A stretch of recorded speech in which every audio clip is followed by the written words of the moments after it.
மக்களின் தேவைகளை பூர்த்தி செய்யும் பொறுப்புள்ள எதிர்க்கட்சியாக தேமுதிக செயல்படும் என்று அக்கட்சியின் தலைவர் விஜயகாந்த் கூறியுள்ளார். தமிழக சட்டசபை தேர்தலில் அதிமுக கூட்டணியில் 41 இடங்களில் போட்டியிட்ட தேமுதிக 29 இடங்களில் வெற்றி பெற்றது. இதுவரை ஆட்சி அதிகாரத்தில் இருந்த திமுக வெறும் 22 தொகுதிகளை மட்டுமே கைப்பற்றியுள்ளது.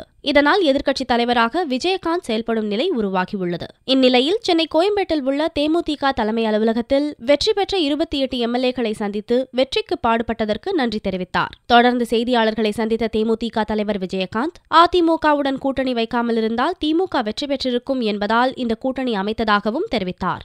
மேலும் சட்டசபையில் மக்களின் நலனுக்காக குரல் கொடுக்கும் பொறுப்புள்ள எதிர்க்கட்சியாக தேமுதிக செயல்படும் என்றும் விஜயகாந்த் தெரிவித்தார். நீங்க எதிர்க்கட்சி தலைவராக வந்தது எப்படின்னு கேளுங்க. அது சீட்டு நான் தனியா கூட நீங்க தனியா நின்றிருந்தால் என்ன கலைஞர் தான் ஜெயிப்பேன் எல்லாம் பண்ண.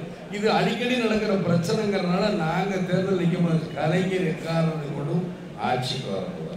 அது விஜயகாந்த் புரிவாங்க. எப்படிப்பட்ட தியாகத்தையும் நான் சந்திப்பேன் அப்படின்னு நான் மாறல. பேசுறது மாறல, நீங்க பேசணும். நான் தான் சொல்றேன், ஊழலையும் வறுமையும் ஒழிப்பேன்.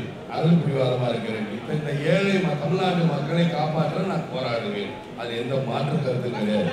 எப்பயும் போல மக்கள் பிரச்சனையை பேசுறதுக்கு தயாரா இருக்கும். அதுல நான் எந்த இடத்துலையும் பின்வாங்குவேன். மக்களுக்கு ஒண்ணுன்னா இந்த விஜயகாந்த் எழுந்து நிற்பேன். அதுல மட்டும் பிடிவாதமா இருக்கும். திமுகவை ஆதரித்து பிரச்சாரம் செய்த வடிவேலுவின் விமர்சனம் குறித்த செய்தியாளர்களின் கேள்விக்கு பதிலளித்த விஜயகாந்த், வசவாளர்கள் வாழ்க என்று கூறினார். மேலும் திமுகவின் இந்த படுதோல்விக்கு அவர்கள் தலையில் அவர்களே மண்ணை அள்ளி போட்டுக் கொண்டதுதான் காரணம் என்று விஜயகாந்த் பதிலளித்தார்.